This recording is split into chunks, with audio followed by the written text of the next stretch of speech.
the act which is the most sinful and most serious amongst all of them, which invalidates the fast, it is sexual intercourse. That when you have sexual intercourse and when the two private parts meet, then your fast is invalidated, whether ejaculation takes place or not. And you have to repent for that. You have to complete the fast for that day and you have to make it up later, and you have to pay a penalty, that's kafara.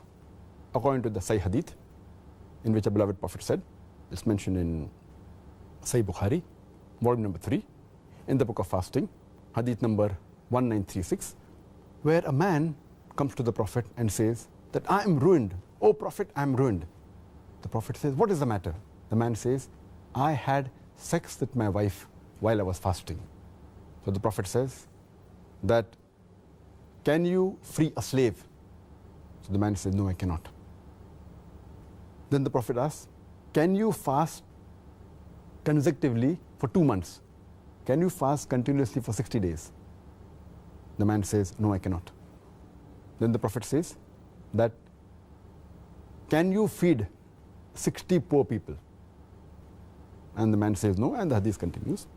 In short, we come to know from this hadith that if any person does a sexual intercourse, it is one of the major sins. It is the most serious and sinful amongst all the things that break the fast. The person who does this sin, he should immediately repent to Allah subhanahu wa ta'ala and ask for forgiveness. He should complete his fast for that day and make up for that fast later on after Ramadan. And he has to pay a penalty, and the penalty we come to know from the hadith is that he either frees a slave if he can, if he does not have the money to free the slave, or he cannot find a slave to free, then he should fast for 2 consecutive months. Fast for 60 days.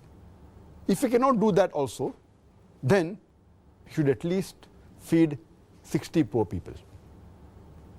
And these are the 3 options that have been given for a person to pay as a penalty, as a kafara.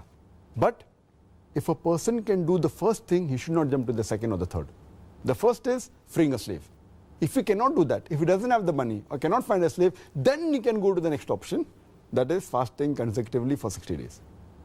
If he cannot do that, if he is unable to do that, continuously fasting for 60 days, if he fasts for a few days and then one day he doesn't fast, he should start again. He should fast consecutively for 60 days.